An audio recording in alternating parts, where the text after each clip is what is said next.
All right, good afternoon. Welcome. We are thrilled that you could all join us for today's webinar. I'm Nicole, the Community Manager for Opportunity at Work STARS Public Sector Hub.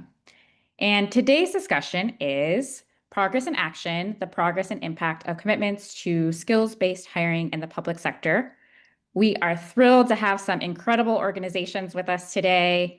First, we have the National Governors Association, or NGA, the bipartisan organization of the nation's governors. Their Center for Best Practices develops innovative solutions to today's pressing public policy challenges, working with state leaders and other experts to foster information sharing between states to develop and implement solutions. We are also joined by Lightcast. Lightcast, formerly known as MC Burning Glass, is a global leader in labor market analytics, providing comprehensive data insights on jobs, skills, and workforce trends to support informed decision-making for businesses, educators, and policymakers. And finally, we have leaders from the state of Colorado's Department of Administrative Services and the state of the state of Ohio's Department of Administrative Services and the state of Colorado's Department of Personnel and Administration. And in just a moment, a short poll will appear on your screen. So we would love for you to take a second to complete this. We'd love to know who is in the room and how you heard about this event. All right. Here is what to expect for today's session. We're going to begin with a brief overview of Opportunity at Work and the STARS Public Sector Hub. Then I will turn it over to our speakers for a rich discussion. And throughout the webinar, feel free to drop your questions in the Q&A section on Zoom. At the end of the webinar, we'll discuss as many questions as we can. Some housekeeping. This webinar is being recorded, and you'll receive a copy of the recording along with additional resources after the event. And today's event also offers accessibility features to enhance your viewing experience. So in your Zoom toolbar, you'll see a closed caption feature. You might need to click the three-dot menu to locate this. And to enable live captions, you'll click the live transcript or more button in your Zoom toolbar. You can customize captions by font size and color in caption settings. And you can also move the caption box anywhere on your screen. All right, here is a quick overview of Opportunity at Work. As a nonprofit, we are dedicated to expanding opportunities for STARS, workers who are skilled through alternative routes rather than a bachelor's degree. And across the country, there are over 70 million STARS who have gained expertise through pathways like community college, military service, workforce training, and work experience on the job. And in the public sector alone, there are more than 9 million STARS who are working in federal, state, and local government roles. And of course, we're eager to see this number rise and support upward mobility for STARS in government through skills-first hiring strategies. So in 2024, we introduced the STARS Public Sector Hub. It is a digital resource hub and community built specifically for public sector leaders, all levels of government. And the hub offers access to research, data and insights, and narrative storytelling tools designed to help advance skills-based practices and tap into STAR talent. It's also a collaborative space where public sector professionals can share strategies and learn from one another. So if you're not a member, joining is completely free for public sector employees, gives you access to our tools and events. So you can scan the handy QR code on your screen. And for those outside of government, nonprofits can also engage as partners. You can complete an interest form on our website. Okay, here are the 6 incredible leaders you'll be hearing from today. We have Blair Cacoran de Castillo, the Senior Vice President of Public Policy, of Public Sector and Policy at Opportunity at Work, who will also be serving as a moderator throughout today's webinar. We have Jenny Chichare, Talent Pathways Team Supervisor for Colorado's Department of Personnel and Administration. Satish Gaib, Skills-Driven States Project Manager at NGA Center for Best Practices. Kitty Hollingshead Mansell, Director, Office of Talent Management for Ohio's Department of Administrative Services. and Melissa Walker, statewide director of workforce solutions for Colorado's Department of Personnel and Administration. Finally, Matthew Walsh, research director at Lightcast. All right, looks like an incredible lineup of speakers. So Blair, I will pass it over to you to discuss the progress and impact of state commitments. Awesome. Thank you so much, Nicole.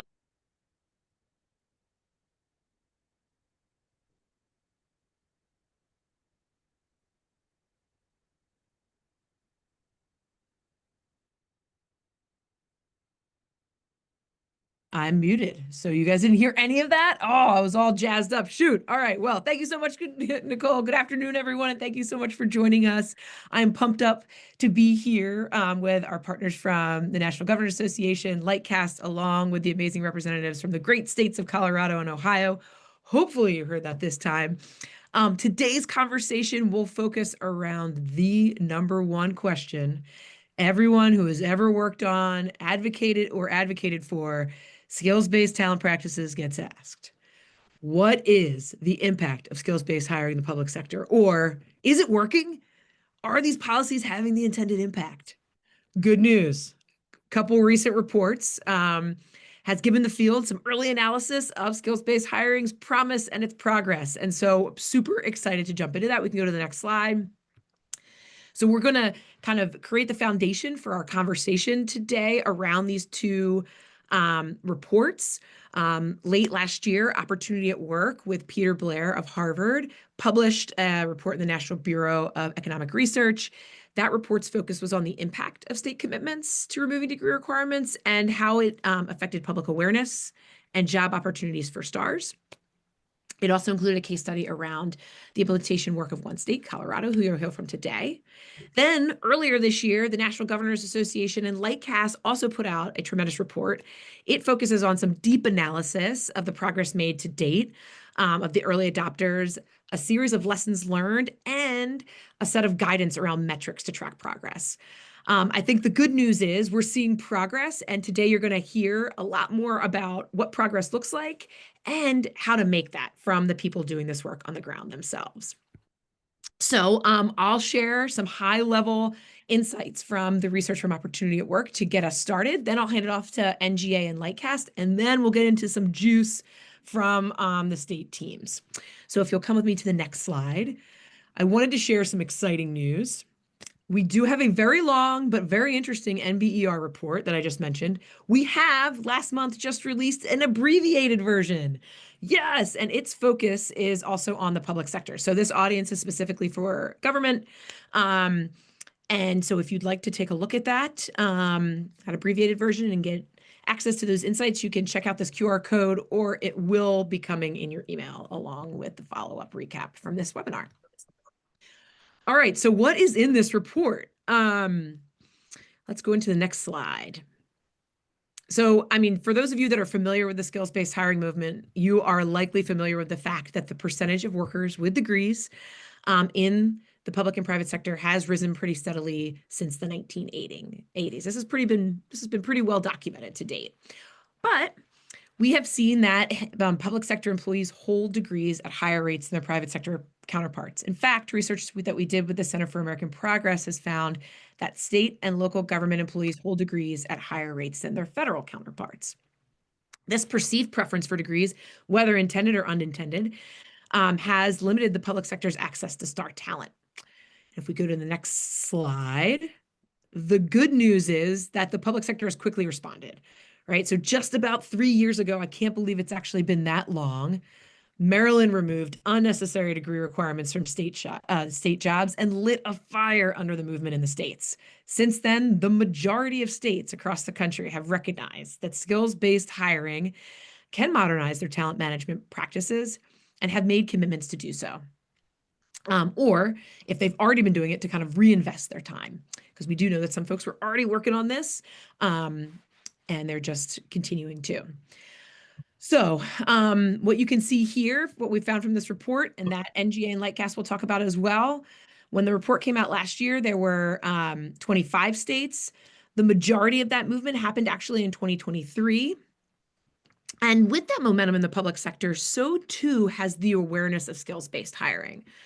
I think it's interesting that we found that increasingly over the past 3-ish years, skills-based practices have become like more well known and better understood. And this increase in awareness is actually due to increased media on the subject. And the majority of those media stories have been about the public sector and their skills-based practices. And this reveals how important state commitments are to not only driving change within their own talent practices, but also changing the conversation and mindsets around talent practices, regardless of industry. If we go into the next slide here, beyond awareness, I think the really good news is that we're seeing that state commitments are driving action. And you're going to hear a lot more about this after me, so I won't get into too much of it. But what we did was that we looked at the 18 states who actually had about a year since they created their commitment. And we tried to understand what's happened since then in that year. And what we found was that, good news, more jobs were open to STARS after this policy change.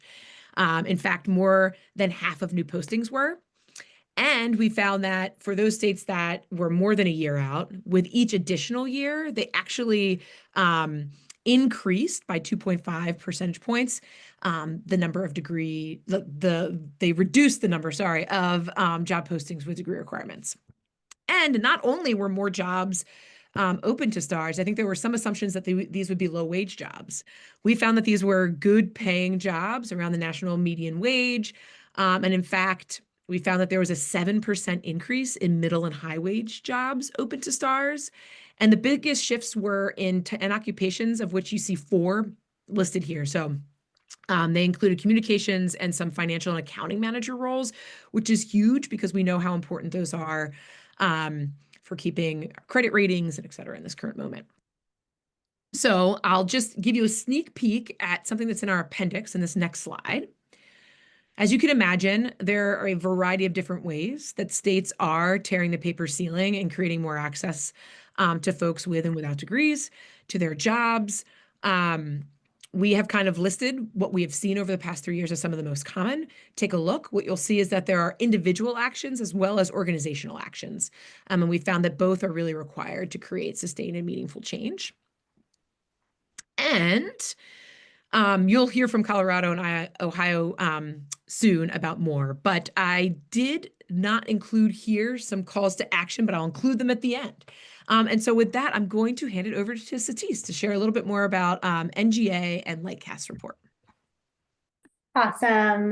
Well, thank you, Blair. And it's a pleasure to be a part of this important discussion today and to have the opportunity to share a bit more of around the key learnings and insights from our skills first work over the last couple of years, including our most recent report. And so, as Blair mentioned, I'm Satis Gaib, and I lead the Skills First Strategy portfolio at the National Governors Association Center for Best Practices, which is the bipartisan think tank that supports governors across the country in turning shared priorities into action. And one of those major priorities championed by governors on both sides of the aisle over the last couple of years has been advancing skills-based strategies, as Blair mentioned, to reduce barriers to entry for public sector careers. And so NGA has been a part of this space for at least the last 3 years.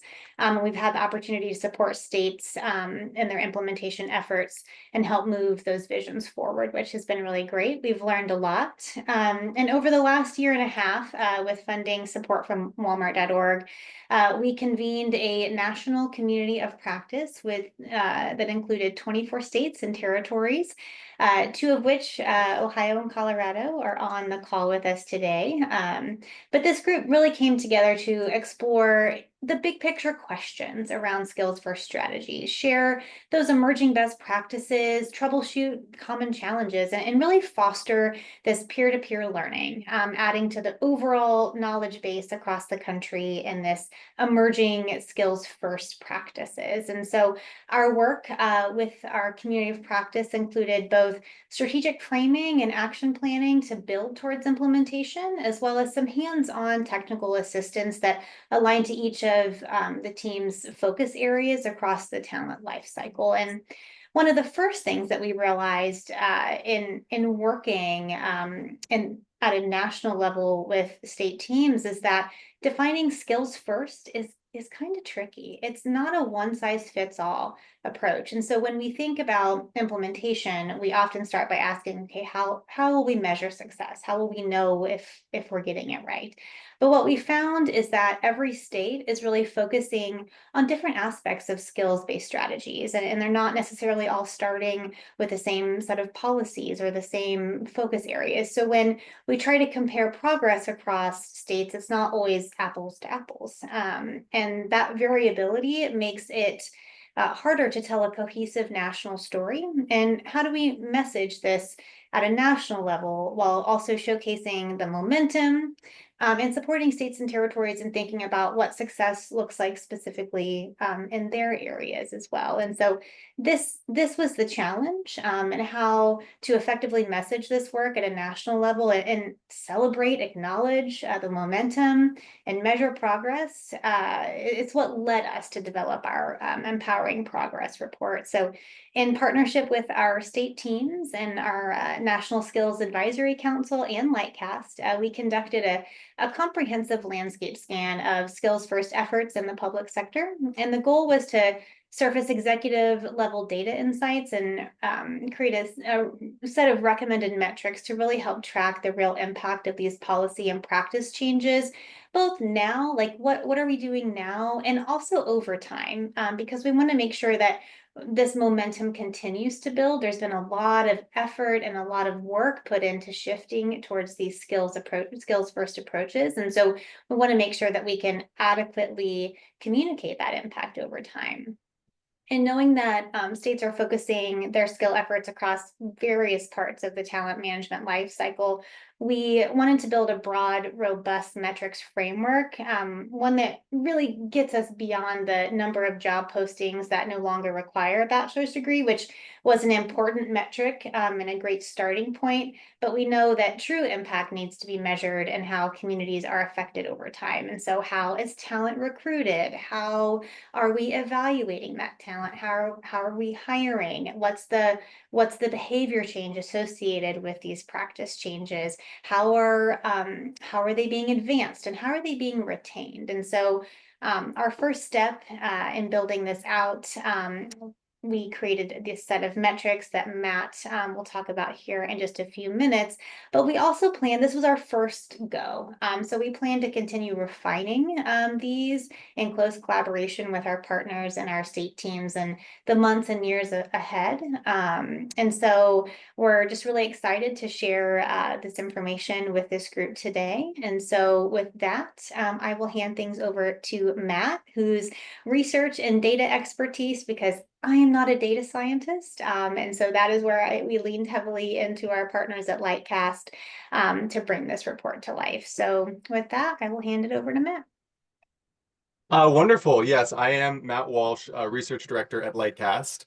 Lightcast is a global leader in labor market intelligence, and Lightcast pulls in data and information from so many different sources related to the labor market. One key source that we pull in information from are online job postings. So every day, this set of kind of computer programs that crawl across the internet, identify job posting boards, pull down the text and read through it to parse out what's being requested in these job ads. And it's that data that formed the foundation of a lot of the research that Blair mentioned earlier that came out of the Opportunity at Work report, and that also NGA and Lightcast utilized to track some progress in skills-based public sector hiring. Before I jump into our report, I'll do a quick little landscape review. I love elevating other great research on this subject, and I think the research paints a pretty clear picture is that there's progress in some areas, and then there's sort of some stalling happening in other areas. So if we look at the job posting habits of employers during that very tight and very strange pandemic era labor market, we saw that there was this big increase in the share of job postings that didn't bother listing a degree requirement because the need for hiring was so tight. And so it shows that that can be done. But there's been a bit of backslide since then, and that share has decreased over time. An interesting report by Lightcast and BCG showed that skills-based hires do get promoted at similar rates to peers. They tend to stick around at companies even longer than their peers from companies that aren't taking part in skills-based practices. But that at these firms where employers are sort of going forward with skills-based practices, oftentimes people who get hired are bachelor's degree holders anyway. So some additional work just beyond changing the job description, as Satish was mentioning, to sort of reformulate hiring and talent management strategies. The states that have, as has been mentioned before, the majority of states are now implementing skills-based policies. In the private sector, though, we see there's kind of this small vanguard of firms that are changing their hiring habits. But hopefully that expands, and I think the public sector is leading the way to that. And because of these public sector changes, we're now bringing kind of job opportunities to more than 500,000 workers. But that's on a deficit of around 1 million workers if the public sector were to sort of represent and reflect the citizens that they were governing. Lightcast and NGA wanted to provide a little bit of research and context into this as well. And so we developed a skills-based hiring index. I feel the need to show the math here because I'm a kind of research-minded person. But generally what it's doing is just tracking over time the prevalence of skills-based job postings that don't list a college degree, relative to states that haven't implemented policies. So comparing the states that have implemented policies to those that haven't.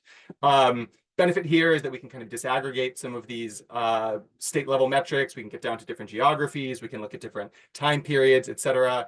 And the way that we formulated the math is it controls for some broader economic labor market conditions. These last 5 years have been, the labor market is tighter and looser, and there's been so many things happening in the labor market that we wanted to control for those macroeconomic conditions. When we flip to the next side, what we'll hope to see are a bunch of states that show up in the green quadrant of that graph, and indeed that is what we find. All of the states, or almost all of the states, show up on the kind of green quadrant, which means that after they implemented the skills-based policies, the share of job postings listing or absent a college degree increased relative to the states that didn't implement those policies. So a strong indication that these policies were effective and have worked. In some states like Maryland, you can see the policy was implemented and then there was a huge increase in skills-based job postings. In other states like Ohio, you can see that the progress towards removing degree requirements actually preceded the implementation of the policy. And all of those policy changes are in this backdrop of an actual kind of decrease in skills-based job postings among all state governments. So the graph on the left is pulling all state government hiring together, and you can see it's actually kind of decreased over time, the share of job postings that are absent a degree requirement. In the public sector, it's increased a bit over time, but it's come down since that high period during that crazy kind of very tight pandemic era labor market. The federal government is also doing their part. Between 2023 and 2024, we saw an increase in 7 percentage points in the share of job postings that didn't list a bachelor's degree. The analytics and metrics are very interesting, but as Satish mentioned, another thing that we wanted to accomplish with this report was to empower local, people in state government, even people in just sort of the private sector or companies, to really implement policies and metrics. And I think there are so many great toolkits or playbooks that run through some policies that can be implemented. But what the report adds to this conversation are some metrics that you can use to track the implementation of those policies. In this flow chart here at the bottom of the screen, every single one of those little stages has its own set of skills forward policies that could be implemented. And for every one of those, we've suggested some metrics that could be used to track the implementation of those policies. And I think that we can all be honest that a lot of these skills-based policies are very new and very recent. Many states lack some of the foundational data necessary to implement them. The shift to skills-based policies can be in some ways costly because when we remove degree requirements, we're increasing the pool of applicants, which is amazing. But then we need to look through all those applicants to find the individuals to offer jobs to, and that can take a little bit more time. And so these policies are hopefully helpful in orienting some of that work.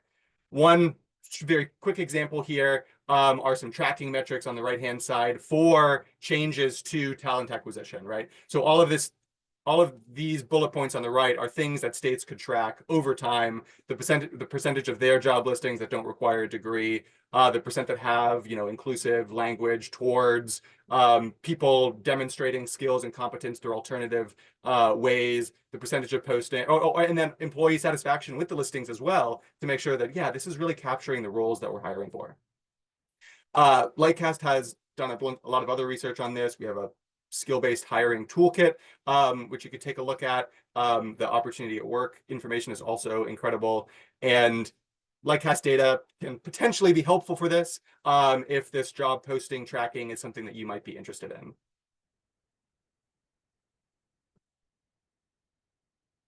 Awesome.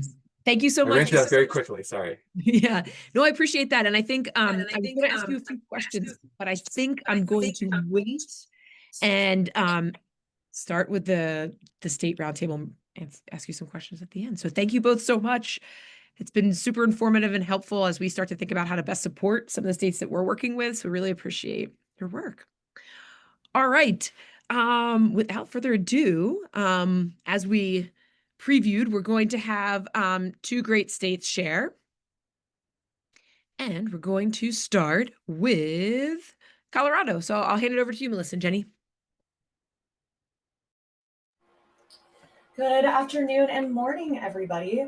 It's nice to be here with you today. My name is Jenny Cesiri, and I work for the state of Colorado as the Talent Pathways Team Supervisor with the Department of Personnel and Administration. We love our words here at the state and our job titles. We will go ahead and get started. As Blair mentioned, we are talking about the impact of skills-based hiring in Colorado, but in order to get to the impact, I think it's important to discuss where we've been so far. So this afternoon, we're going to talk about the driving force behind skills-based hiring in Colorado. I know that a lot of people are referring to it at this point as skills-first strategies, but in the state of Colorado, we're using skills-based hiring to discuss that. We're also going to talk about just the job makeup of the state of Colorado. Then we'll talk about the strategy that we've taken so far to implement this in the state and some successes and lessons learned. The driving forces behind skills-based hiring in the state of Colorado have been the first executive order that was established in 2022, which really made skills-based hiring a cornerstone of our hiring practices. Before 2022, this practice was being implemented inconsistently across the state. So some agencies were bought in to substituting for education, but other agencies were really relying on that degree. So the executive order in 2022 really established this as a standard practice across the state. Additionally, in 2023, our governor established a work-based learning executive order to build on talent pipelines into public service. And we really see this as an avenue to apply skills-based hiring to provide opportunities for people that haven't ever had an opportunity to enter public service before. To extend on our executive orders, because our executive orders did have an end date to the deliverables, we have established statewide wildly important goals, and our governor has established an operational agenda that ensures that these strategies continue past those deadlines of the executive orders and continue to be just a cornerstone of how we're hiring and how we're recruiting people into the state. So before we get into how we implemented skills-based hiring into the state of Colorado's practices, it's important to look at the makeup of jobs that exist within Colorado. And so we have 770 state classifications for the state. And we noticed that a majority of those classifications were what we deemed skills-based eligible. For the state of Colorado, we are defining skills-based eligible as those classifications that allow for experience to substitute for education in the minimum qualifications. The pie chart on the right-hand side of the screen shows that 78.2% of our classifications are actually skills-based eligible. So we felt that this gave us a really good platform to implement skills-based strategies because we have such a large number of jobs that we hire for that don't require degrees already. So this informed our next steps of implementation.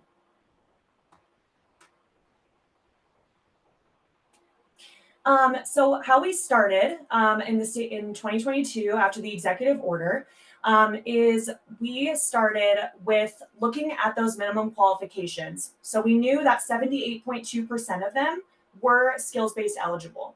However, the way that they were written was not really highlighting that very well for candidates.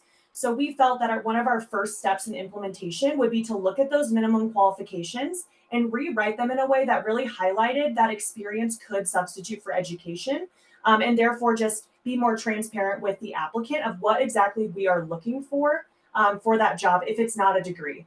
Is it skills in accounting? Is it skills in public speaking? That sort of thing. So we really spent about 8 months rewriting our minimum qualifications so that they did highlight the skills that could be qualified for that job. Additionally, I want to add that it's important that in our executive order, our governor actually established a team and established some funding for us to create a team specific to skills-based hiring. And I think that's really important because you'll notice we've done a lot of work in skills-based hiring. And I think that's truly because the governor saw the importance of it and gave us a team dedicated to implementing these strategies. So after we focused on those minimum qualifications, we started discussing how we would track skills-based impact in the state. And so what we did was we built a flag in our talent acquisition system so that agencies could flag it for those skills-based eligible positions. And then we could compare it on the back end to see if all of the skills-based eligible positions they're posting were being flagged by agencies and written in the way that we had recommended to attract our stars. We also created training. So again, I think our governor was extremely thoughtful when he wrote the executive order because he included a deliverable of creating a training for HR professionals and hiring managers. And I think that training really established again that this is a priority for the state. And it's so much a priority that we're going to teach you how we want you to implement it and what it is.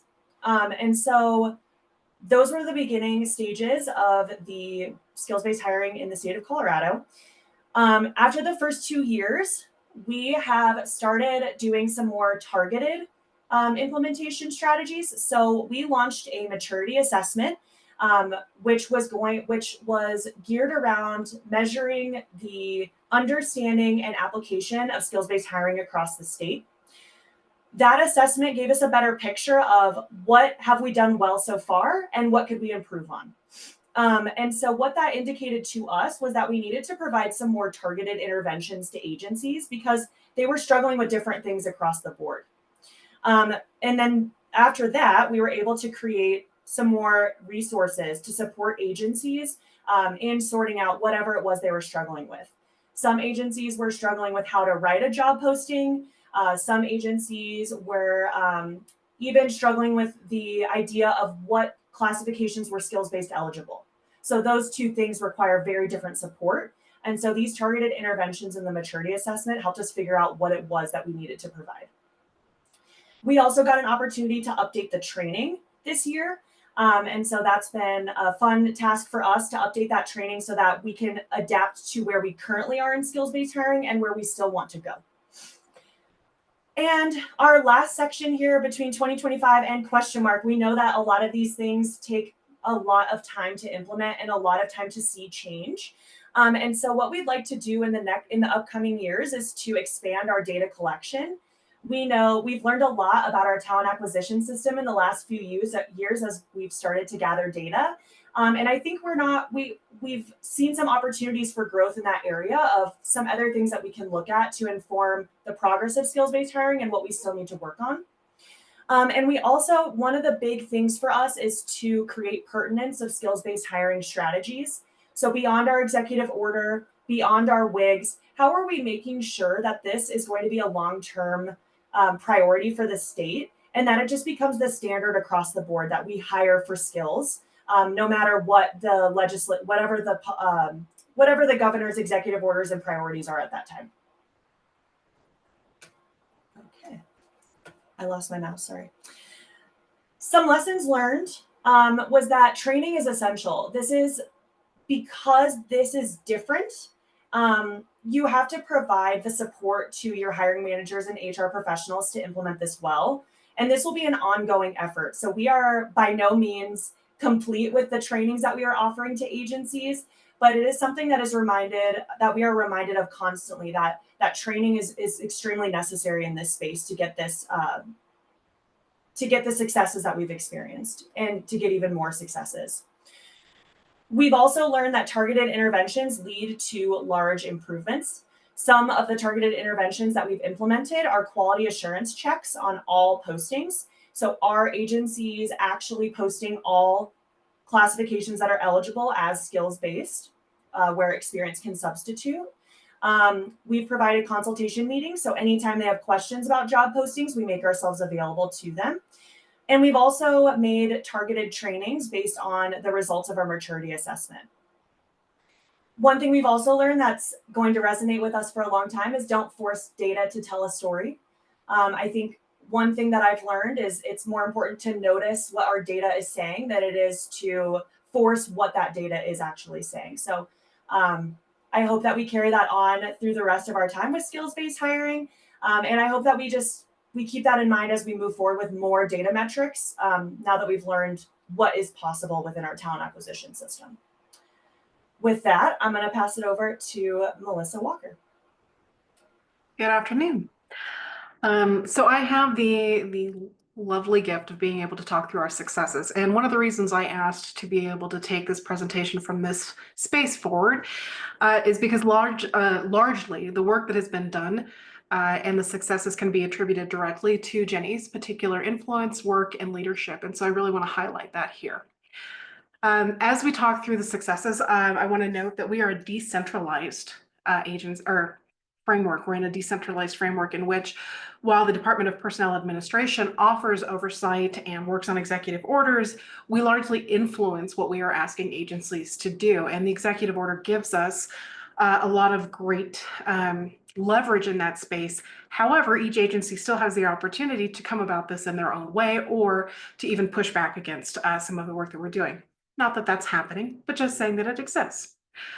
With that, some of our successes have been attributed largely to the work of the Talent Pathways team through the training that was implemented, as 3,000 hiring managers and over 200 HR staff were trained within 1 year of the implementation of that training program. And that's the training that we're continuing to work through as we go through our normal CQI processes and align them with our current goals based on the work that we've been doing with Opportunity at Work, as well as some of the structure that we're seeing is necessary based on the results of our maturity survey. And so as we continue to update our training, we continue to roll that out, we'll be able to hopefully tie that back to some of the intervention strategies that we've put into place and show continued growth. With that, we've also had tremendous success with the maturity survey. I have always had a moment where I doubt the application of a maturity survey, because how often do people really want to come back and tell you how much they've learned and how much they've actually used something? And they did. They wanted to tell us, and we were excited to hear it. 2,000 people over the last fall, and now we completed again in the spring, have completed our survey in which we asked them details around their understanding, their identification of skills, their ability to apply for their understanding and identification to job postings and to other facets of our process in hiring, and how they felt about their training and what resources were accessible to them. And so with all of that, we had this fantastic baseline, as Jenny mentioned, and really created this this amazing space to be able to target people who needed support or opportunities for growth in very specific areas. And the result of that has been tremendous. And so we're seeing not only people reaching out to us for consultations, but we're also seeing a marked improvement in that space as well. And so that was truly an integral piece of the overall success that we were able to achieve. I'd also like to note that we've had an increase in STAR hires between January 2024 and January 2025. And this, I think, is largely in part to the not only targeted interventions that were going on at the end of 2024 and into 2025, but also the ability for applicants to see that the positions they were applying for were really meant for them.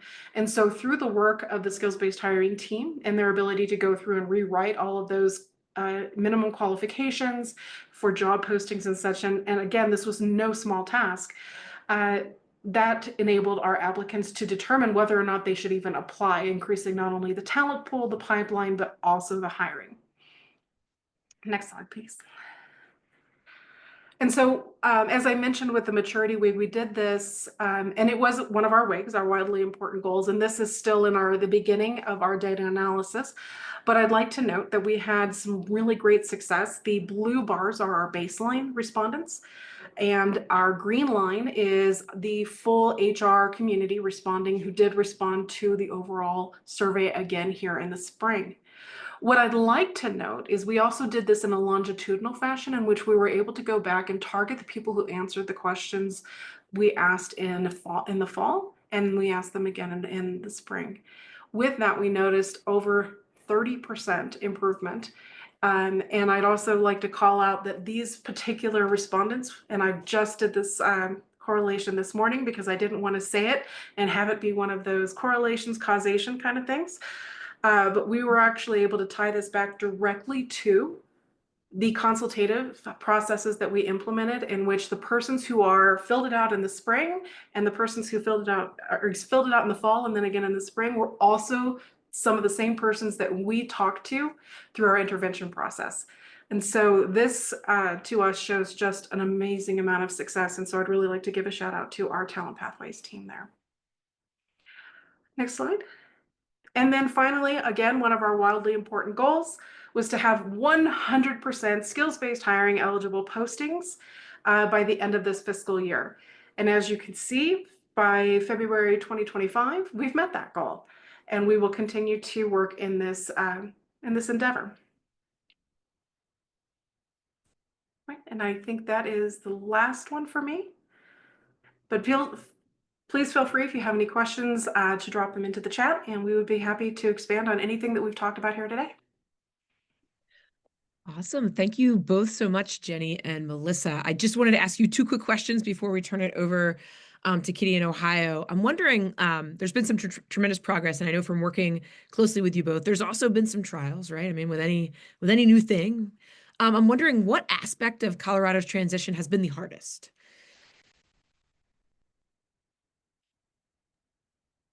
And I promise there's going to be a positive side. And then what aspect of Colorado's transition are you most proud of, in case, that helps buffer? I'm going to say the data we have, and Jenny, I'll also invite you to please jump in here as well, because we are a decentralized state. We have lots of different ways that we collect data and lots of different systems that are put into place, and some of them are not as contemporary as we'd like them to be.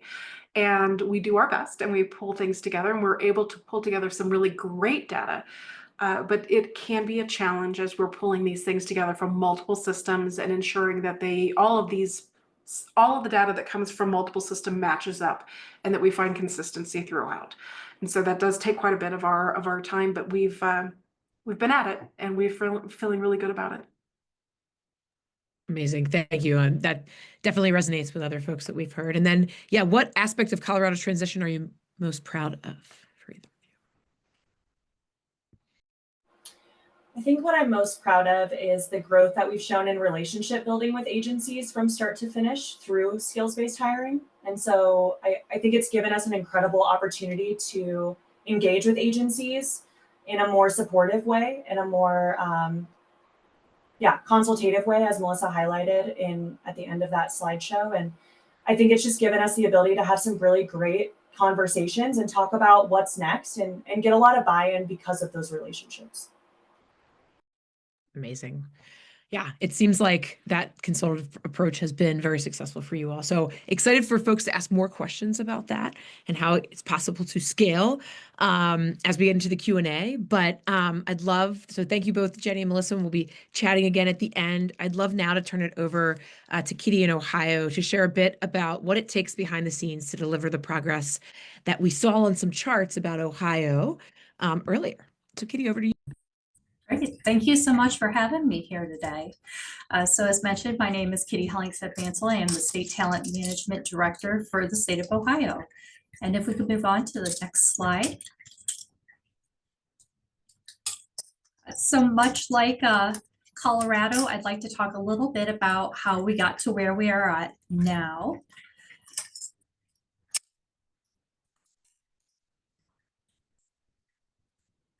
And just so I'm clear, I think maybe I had a few slides before this.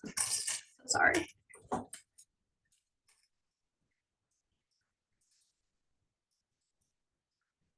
There we go. Thank you so much. I appreciate that.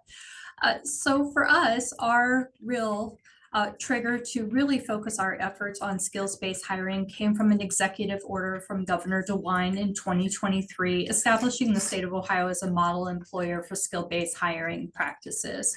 And with that executive order, we were really tasked with a few different things. First of all, we need to review all of our 1,500 job classifications for AIM jobs where degrees were required that created an unnecessary barrier. We need to create a skills-based hiring policy that would govern all of our executive state agencies. And finally, we needed to hire a career technical education liaison. So I want to talk a little bit through each one of those items. So if you wouldn't mind moving on to the next slide. We'll talk a little bit about our classification review first. So as like Colorado, we decided to start with reviewing where we were at currently as we first got this. And we were excited to see that a little over 1,200 of our classifications, or about 84% of our class series, did not require a degree. So we're very excited to be starting out strong there, but we wanted to go a little bit further and see where our degree requirements were coming from. We did have a couple of classifications, 29 that actually explicitly called out a degree. And then we had a number of classifications, or about 14% of our population, that had an implicit degree requirement. And what we meant by implicit degree was, do they require a licensure perhaps that required a degree in order to get that licensure? So think about attorneys have to have a Juris Doctorate. That's what we mean by implicit degrees. So we broke this down a little bit further to see where those degree requirements were coming from, and found that only a few of those degree requirements, 3, were actually controlled by our Department of Administrative Services. So those were items that we personally had the ability to change. So we were very excited. We got to change 3 classifications to not require degrees. Unfortunately, when we looked at, fortunately or unfortunately, depending on how you look at it, the rest of those are controlled by either a state of Ohio entity. So for example, our Ohio State Medical Board, or a federal or private national entity required those. When we looked a little bit at those, referring to, for example, the medical degrees, we decided that we really didn't need those for our doctors serving our state of Ohio. And so we decided we couldn't really take action on those. So we were okay with leaving those. If you wouldn't mind moving to our next slide here.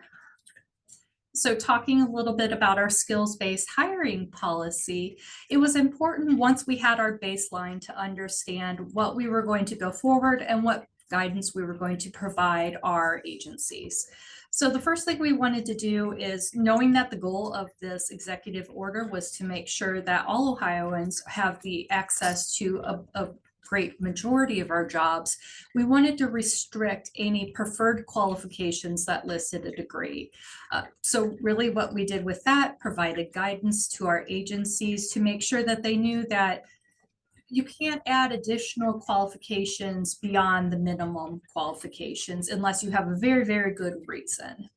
Next, we wanted to make sure that after we provided this guidance, that agencies were following along with that. So we definitely created some auditing procedures so that we could audit our job postings and just make sure that everybody remained on the same page. For the most part, we did have good compliance right out of the gate, but as with Colorado, again, we took the opportunity where we did see some of those issues pop up to really take a consultative approach with those agencies to explain the intent of the executive order and to help them where they may have been struggling with trying to make sure that we were getting the most possible applicants into those jobs. We also, in terms of our applicant tracking system, we're able to work some magic here with our technical partners to be able to make sure that candidates, as they were applying to jobs, were being matched to jobs which related to their skills.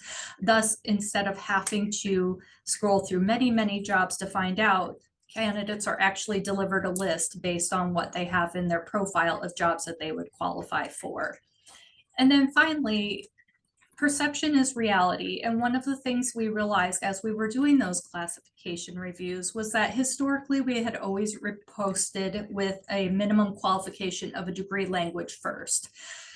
Unfortunately, if you as an applicant were looking at that, the first thing you see is a degree core program. We found that that was really turning people off. So we went through all of those 1,500 classifications and reordered them so that any experience-based qualifications were listed first so that people weren't immediately being turned off by degree language. If you wouldn't mind, next slide. Finally, we have our career technical education program. And for those of you who may not be familiar with the CTE terminology, this was more commonly known as vocational schools, so trade schools, those kind of things. So really what we did was we hired our fantastic career technical education liaison, Amy Cavazos, to work with us. And her job was quite substantial and continues to be quite substantial, where she had to come in and create from scratch a program where the state of Ohio as an employer is establishing partnerships with any CTE centers throughout the state. We have several hundred CTE centers throughout the state, so she has her hands full as a one-woman department. But essentially what she does is she goes out to these schools, introduces the students to the Ohio agencies and the different kinds of roles that we employ for. She assists those students with receiving Team Ohio job opportunities, matching their jobs and skills. Again, back to the prior slide where we had worked our technology magic to make that easier. We're getting in with the students at an earlier time. She also spends a lot of time attending career fairs and coordinating agency program visits to the schools where we're actually getting in front of students in the school classroom to talk about our job opportunities before they've even left those schools. Finally, we do have a number of agencies participating on our CTE business advisory boards. So those are boards where our schools are actually working with business partners in their communities so that they can have that partnership and have areas where our students can go and work before they're done with high school. If you wouldn't mind turning on to the next slide here. We did have a few barriers we needed to break through, particularly with our career technical education program. One of which is historically our agencies have been a little bit nervous to hire minors because of the additional minor labor laws.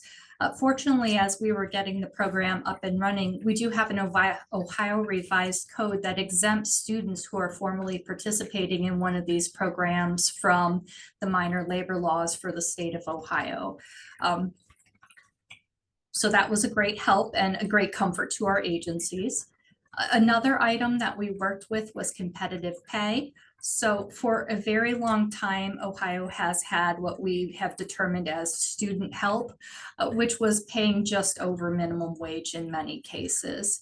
As we were looking at the types of students and the types of programs that we were working with, we decided that we were able to do a little bit better than that. So with many of our classifications that require entry-level experience, we found ways to be able to put students into regular state classifications and not the student help classification. And to do that, as we were evaluating these programs, we were actually able to give an experience equivalency of 6 months for each school year that a student has completed in a CTE pathway. So for example, if a student is in a CTE program for their junior year and they successfully complete that year of school, they have 6 months of experience in the track that they have completed that school year in. If you would mind, move next slide, please. So let's talk about our measurements of success. Go ahead, next slide. So we are also very into our data trends here, and we wanted to kind of encapsulate exactly how much traction we were getting from some of these changes. So for our first year after we reorganized our minimum qualifications and became very focused on our skills first language, we actually had almost 80,000 new candidate profiles created in our applicant tracking system. And when I say new candidates, these are people who hadn't previously applied for the state of Ohio before. So 80,000 people who had never considered the state as a viable employer, we were able to add that in our first year after launch. Since launch, so October of 2023, we have actually posted almost 13,000 jobs that don't require a degree. So again, great amount of opportunity for the people of Ohio. In some data trends, so our first year after launching our application tool, we actually had a 6% increase in the number of applications. So that 6% may not seem like a lot, but with the number of applications we get in Ohio, that actually equates to just under 18,000 additional job applications that we wouldn't have received otherwise. And then with our new applicant tracking process, we actually ask our applicants to identify skills on their profiles. When we first launched this, we had a rate of 2.1 skills identified per candidate profile. We are now up to just over 4 skills. So people are very much leaning into this and continuing to update their profiles and add additional skills. So we were really excited to see those numbers. Next slide, please. And of course, with our career technical education success, so we are just finishing up the second school year of this program. So not quite through the school year, pretty close though. We've actually employed over 120 students at this point and recent graduate from our Ohio Career Technical Education Centers. 45 of those have transitioned into full-time permanent hires. A lot of the rest of them, they're still in school, so they're not full-time permanent yet. We're very much hoping to convert as many of those people as we possibly can.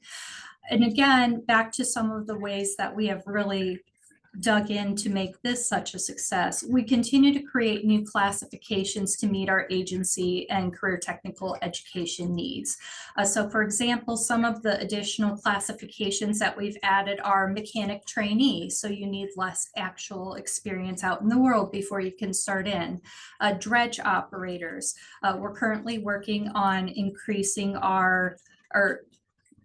evaluating our IT apprentice program so we can get students in who have much less IT experience. Next slide, please. So this is really important. I've talked a lot about data, but this is really a people story too. So we wanted to talk about the impact of what skills first hiring has done for the state of Ohio. So this particular slide, you can see our lovely state of Ohio here. On the left, the item is our career technical education hires from the end of school year 24. The counties in blue are schools that we had hired from. So these are places where our folks live. If you're not familiar with Ohio, we have our big 3C metro areas, Cleveland, Columbus, and Cincinnati. The rest of the state is very rural. So we wanted to make sure that as we were looking through and hiring these CTEs, from these CTEs that we were hitting all areas of the state, because particularly those rural areas tend to be underserved and may not have the kind of job opportunities that you would see in the big metro areas. So left 2024 with the blue, that's where we're at. I believe we had 17 counties represented. On the right is where we currently are here in 2025. Again, not quite to the end of the school year, but we've increased to about 42 out of our 88 counties that are represented by CTE hires. So we're really excited about that progress. Next slide, please. And of course, again, people stories. So we wanted to talk a little bit about some of our CTE students who have now come and joined the state of Ohio. Here we have Tally. She actually works in one of our veterans homes with retired veterans. And her favorite part of the team, her job is getting to meet the residents. Next slide. Here we have Ty. So Ty is actually in a more traditional type of CTE program with a mechanic role.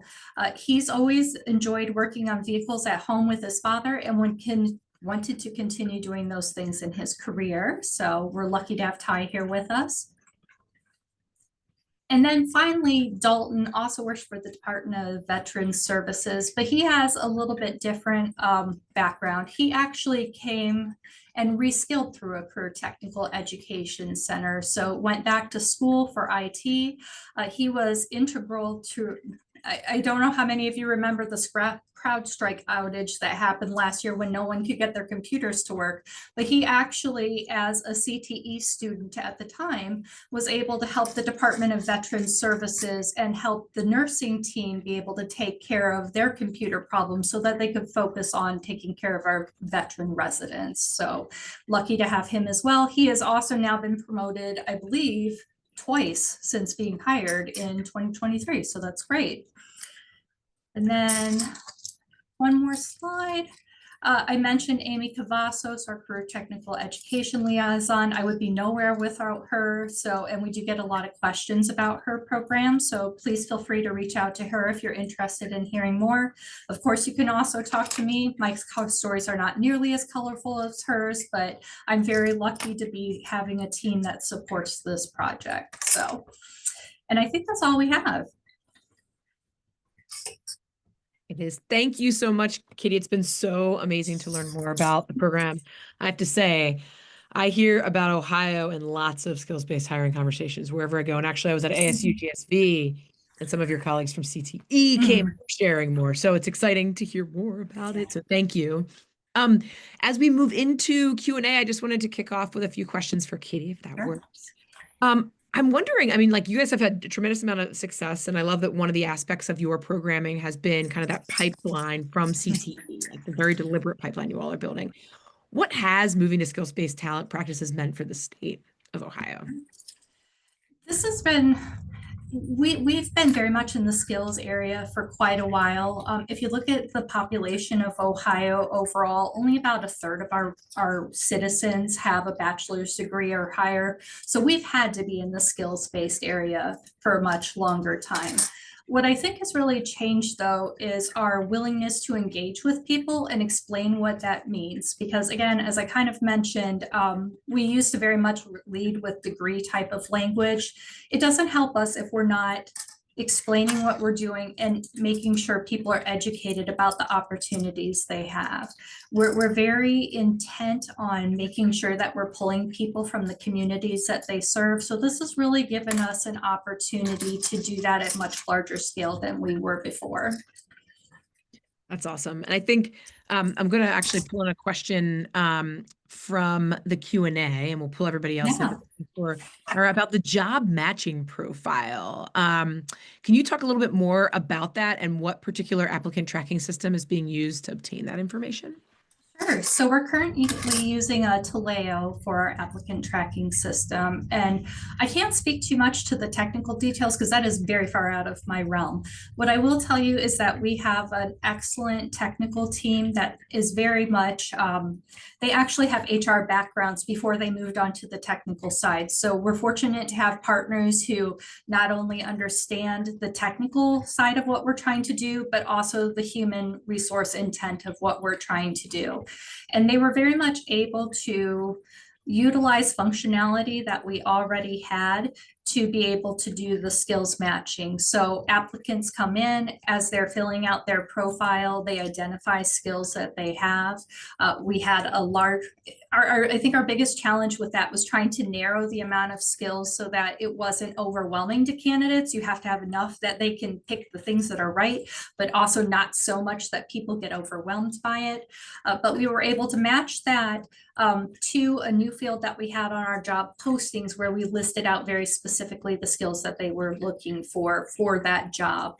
And the system now, if you have a skill identified that matches the skill on the job posting, it comes back as one of your preferred jobs. So total magic by our technical team. They did a really amazing job with that. That's awesome. Ooh. It's really exciting. All right. Well, Kitty, thank you. There's more questions. This one goes out to both Ohio and Colorado. The question in the chat is, are either of you working with the Skills Forward recipients on their LER ecosystem projects? And any comments on, or work towards the infrastructure towards LERs within the states? We're not working with an LER statewide at this time, but our Colorado Department of Labor and Employment is doing some really awesome work on a labor exchange site for the private sector in Colorado. And so they're going to be using Eightfold AI to create a labor exchange and connect it with something called My Colorado.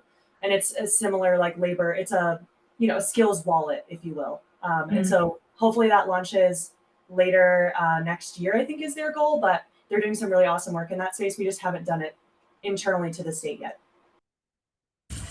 And I know for Ohio, that's something that's on our roadmap as we've kind of gotten particularly our CTE program up and sustainably running with the agencies moving a little bit more on their own and requiring less of Amy's direct help. That is something that we're looking at exploring here in the future.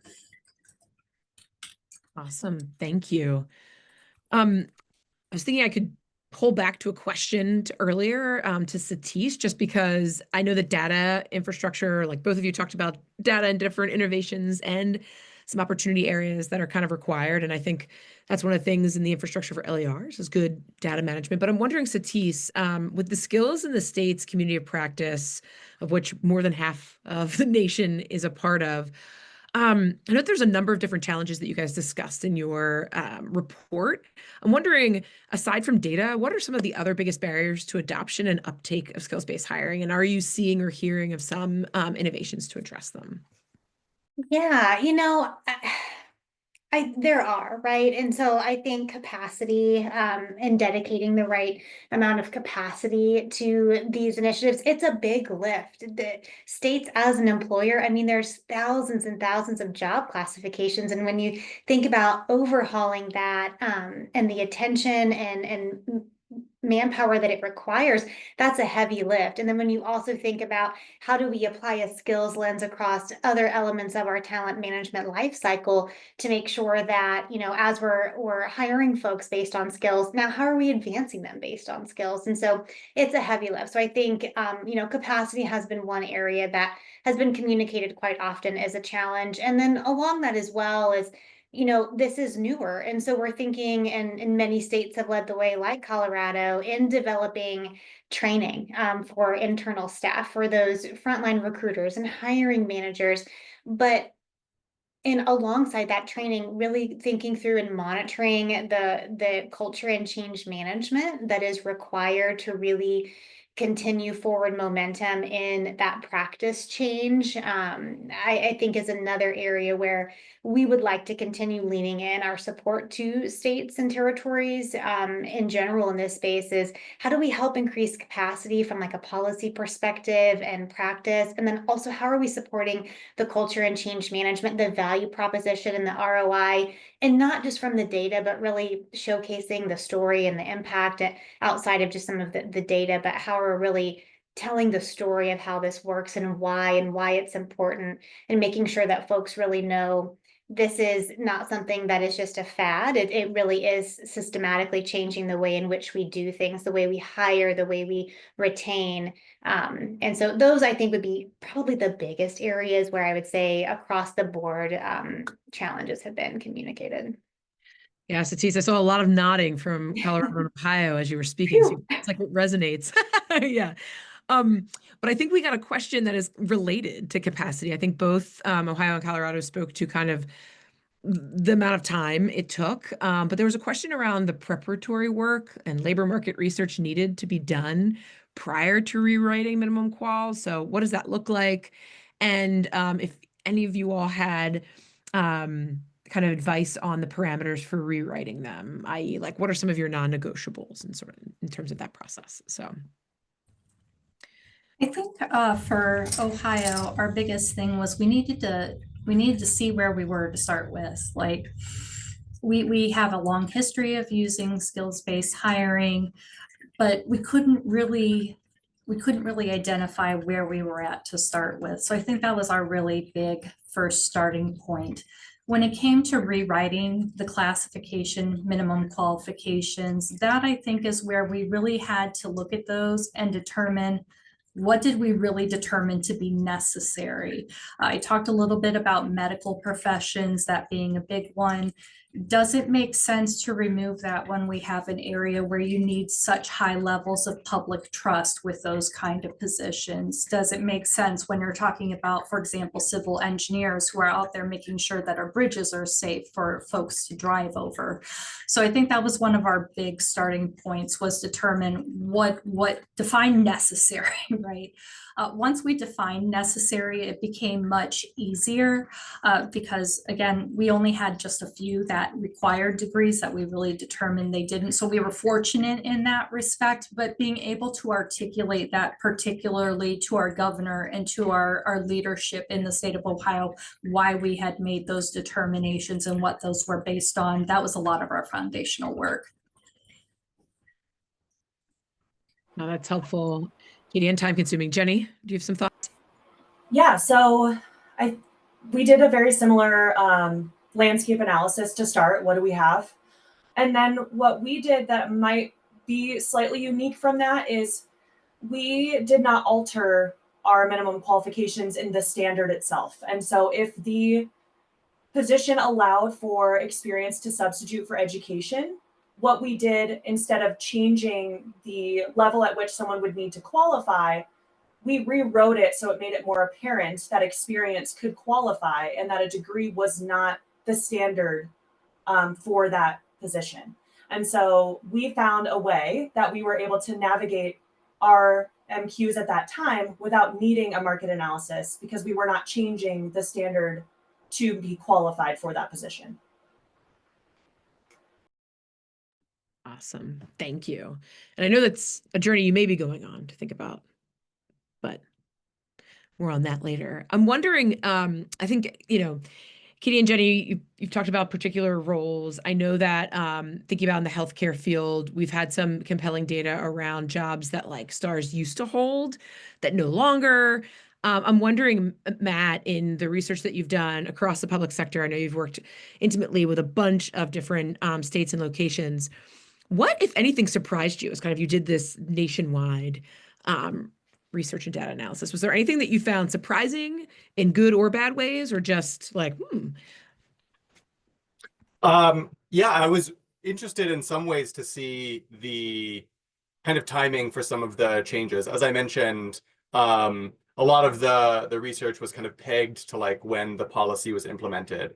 But there was a kind of small cohort of these vanguard states that had actually already implemented a lot of changes, even kind of running ahead of when the legislative cycle implemented any kind of policy, which is to sort of say as a takeaway, you can start whenever, right, with a lot of this stuff, and the legislation can then serve to kind of affirm and kind of concretize, or make concrete the policies, but there's no reason to necessarily wait for some of that legislation. Yeah, I I'll think that's come into real fast. in that we do have 24 states and territories in our practice, there is a group that do not have supporting legislation for skills. And so when we think about that groundwork and laying that foundation and that frontline research that goes into future legislation, that is happening. So I'll just plug that. No, that's awesome to hear too. And I'm interested, I mean, because Kitty, I think in Ohio, you were among those who started before. And then in Colorado, I think you guys were also kind of testing it before and then kind of got supercharged with the multiple executive orders. I'm wondering from you all, like what role would legislation or has for Kitty legislation played? And then what role do you think it could play in Colorado? Or do you think there are different dynamics that support kind of, behavior shifts within the state? I think for us, it validated a lot of the efforts that we were already utilizing. Again, we don't necessarily have with only a third of our population having a bachelor's degree or higher, we've kind of had that for a while, but we also have very much agencies who hang their hat on those college degrees, right? Just like I'm sure a lot of them do, like we like to have the prestige of that. We have Ohio State University here. Everybody loves the prestige that comes along with a graduate of that. So having the executive order really helped us in terms of just reinforcing to those people like, hey, we know you love these things, but you have to broaden your impact and you've got to broaden your vision to look at these people that you may have previously overlooked. And a lot of them, as they've started to hire differently and not relying so much on that college degree, they're finding that they're getting people that they previously wouldn't have considered who are just absolute superstars. So, and once that trend starts, once you hire a few of those superstars that maybe don't fit into that mold that you were previously looking for, you start really seeing progress accelerate at that point. So for us, we used it a lot as leverage to get people started on the path road. But once it started in, like it's become a lot more self-sustaining. Yeah, Jenny and Melissa, I know that Governor Polis is, towards the 18 months maybe left, so he's got some executive orders. They could be sustained. What would legislation be helpful? How are you guys thinking about what permanence looks like in the state of Colorado?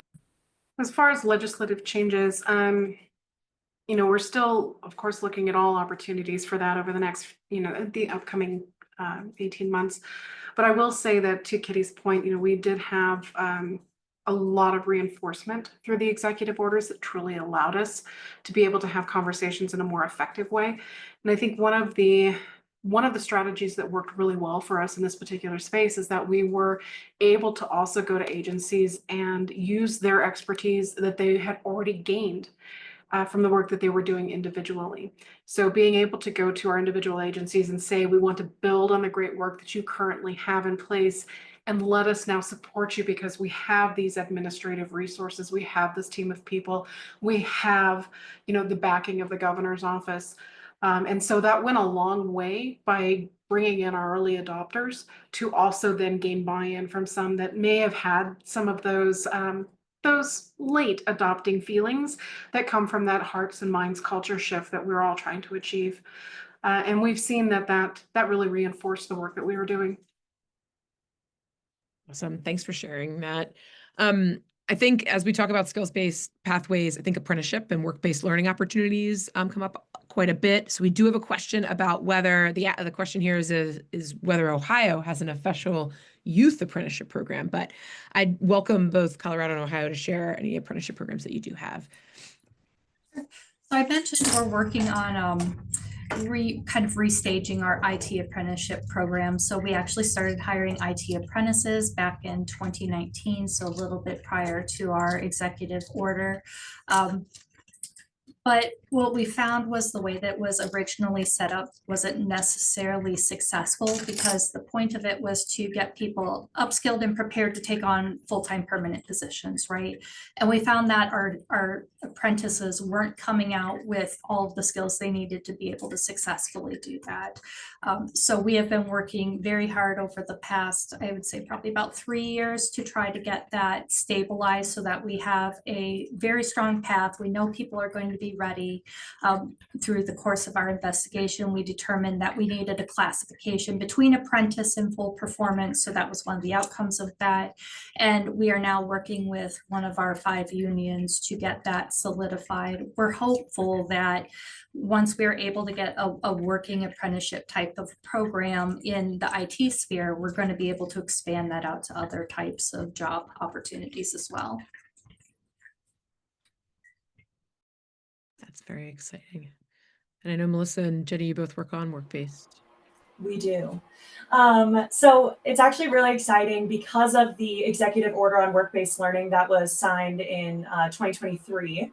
We actually, one of the directives is to create a recruitment pipeline from secondary school to public service work. And so one of the ways that we are looking at doing that is by creating an accounting technician apprenticeship that is available for recent completers of an accounting related CTE program. And so we're trying to really bridge the gap between high school and public service. And we're hoping to have that. This is a registered apprenticeship because Colorado is lucky enough to have an apprenticeship agency certified through the Department of Labor at the state of Colorado. And so this will be a registered apprenticeship, and it will be offered by, I think we have 2 agencies signed on right now to host a youth apprentice in summer 2026. So we're very, very excited to launch that program. And CDLE, our partners, the Department of Labor and Employment, have really helped us get this off the ground. Amazing. Well, you all will have to keep us posted on how those go. We're excited and eager to follow those along because it's another amazing way to show that you've got the skills for the job while getting additional skills for the jobs. We're about to transition into some closing, but before we do, I want to do a lightning round. And I'd love to hear, I mean, Matt, you elevated some of these during your presentation, but I'd love to understand from you, what evidence do we have so far that skills-based hiring creates return on investment or comparable performance to other civil servants? And then Satis, I have one lightning round for you, and then we'll go into closing. I'll mention again just the report. There was a report in, I think, 2023 with Lightcast and BCG that looked at some of the kind of employment outcomes, the rate of turnover, the rate of promotion and advancement, how long people stick around at companies for firms that were engaging actively in skills-based hiring versus sort of a cohort of others.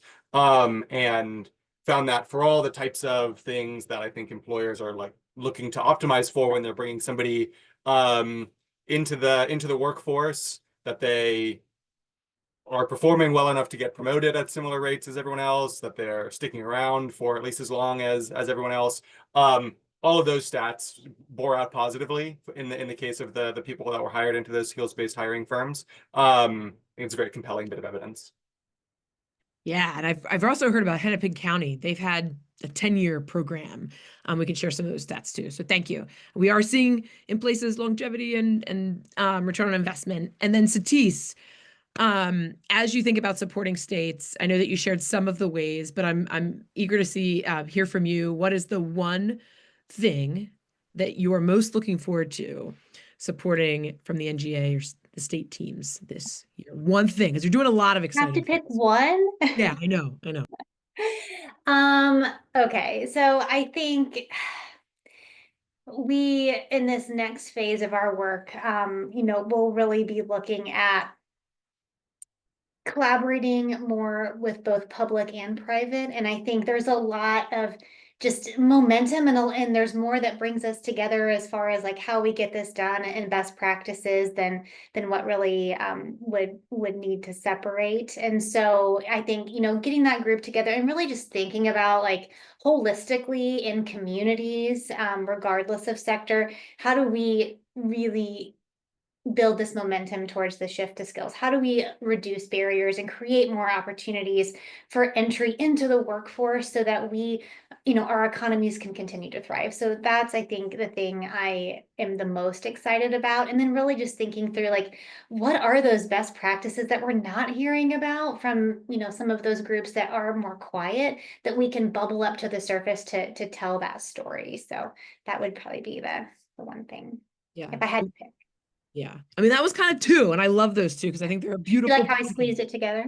I caught that, but appreciate it. Well, I want to thank you all for sharing and just honestly for the hard work that our representatives from Colorado and Ohio do day in and day out to make sure that we get citizen services and get the talent we need to help our states function. I also want to thank Matt and Satis. I mean, the tremendous work that you're doing on data and other on the rest of the community of practice and skills in the state. Satis is been helping to move this momentum in the states like tremendously. And so we're excited to continue to watch and support. And I think we're going to kind of close out, Nicole. So if you wouldn't mind just pulling up, we've got like a couple more slides. We're also grateful for everybody tuning in today. We'd love to continue the conversation. I just wanted to pull out a couple of things that we heard that from this conversation about what you can do. What we heard were that you can remove, if you could go back one, yeah, you can remove unnecessary degree requirements from the classification system and actually make your classification minimum requirements based on skills. We heard some examples about that in Ohio. We also heard about how Colorado is doing it in a different way, not updating it there, but in the job descriptions, which is exciting. You can also use skills and experience to determine advancement opportunities. Heard that from both states. And we're hearing that many others are trying to think about where degree barriers are actually stopping talent from utilizing all of their potential. Continue to use your leadership to encourage change. We know this is a bottom-up and top-down process. We need organizational shifts as well as individual shifts. So use your space, your energy, and your influence to do what you can. That's what we've heard here. And then we heard a lot about different agencies coordinating, which is tremendous. I mean, I think states and government entities are highly complex. Continue to encourage agency coordination with your CTE or your labor and employment like Ohio and Colorado have. And finally, I heard some tips about funding, maybe some appropriations if there's any lawmakers on here too, but governors, you can use some money to continue to implement skills-based talent practices, and that is helpful in helping teams and folks actually focus on advancing this work across the state. So those are some quick tips that we heard from the conversation today. And then I did just want to share that next week at this same time, we'll actually be live streaming our State of the Paper Ceiling Breaking Through. It will basically be taking a look at the promise, the progress, and what's next for skills-based talent practices in both the public and private sector. You'll hear more from folks on this call and others and other partners about how we're all working together to change the labor market to be one based on skills.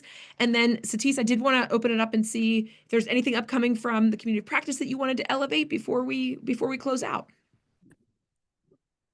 No, not before we close out. We will be launching our next phase where we focus and take some deeper dives into the data and piloting some of those action plans for collecting and establishing metrics, and then we'll continue our support with technical assistance as well. Amazing. Well, we are looking forward to following along and learning with all of you.